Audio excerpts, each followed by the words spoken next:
পিরোজপুর কাউখালী উপজেলার কচা নদীর বুকে মাথা উঁচু করে দাঁড়িয়ে থাকা বেকুটিয়া সেতুটি দক্ষিণ পশ্চিমাঞ্চলের স্বপ্ন পূরণের প্রতীক।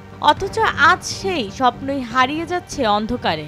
বলতেও লজ্জা লাগে এই বিষয়টা নিয়ে, এই বারবার তার চুরি হয়। সেতুর কাউখালী প্রান্তে প্রায় 1 কিলোমিটার এলাকা জুড়ে নিভে গেছে ল্যাম্পপোস্টের আলো। কারণ কে বা কারা রাতের আধারে চুরি করে নিয়ে গেছে প্রায় 400 মিটার বৈদ্যুতিক তার। এখন তার চুরির কারণে সন্ধ্যা হলে আগে এখানে আলোকিত থাকতো, এখন অন্ধকার হয়ে যায়, যার কারণে অনেক লোকজন এখন কম আসে। সেতুর এক প্রান্তে আলোকিত, অন্য প্রান্ত মৃত্যু ফাঁদের মতো অন্ধকার। বিদ্যুৎ বিচ্ছিন্ন অবস্থায় আছে পূর্ব প্রান্তটা, যার কারণে বিভিন্ন ধরনের সমস্যার সম্মুখীন হতে হয় মানুষের। বরিশাল খুলনা মহাসড়কের অন্যতম ব্যস্ত এই সেতুতে এখন শুধু গাড়ি নয়, ছুটে চলেছে আতঙ্ক, ছুটে চলেছে শঙ্কা।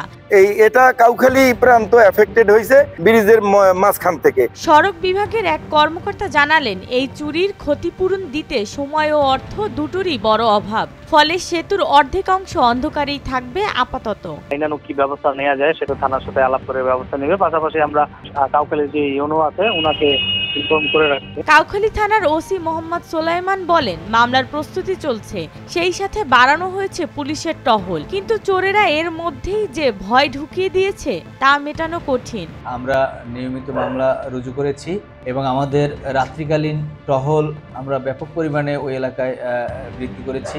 পাশাপাশি আমরা যে চোর চক্রকে গ্রেপ্তারে আমাদের পুলিশ আমরা কাজ করতেছি।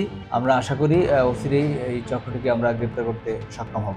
2022 সালের 4 সেপ্টেম্বর সেতুটি উদ্বোধন করা হয়েছে, কিন্তু মাত্র 3 বছরেই তার নিরাপত্তা এতটা ঝুঁকিপূর্ণ হয়ে পড়েছে।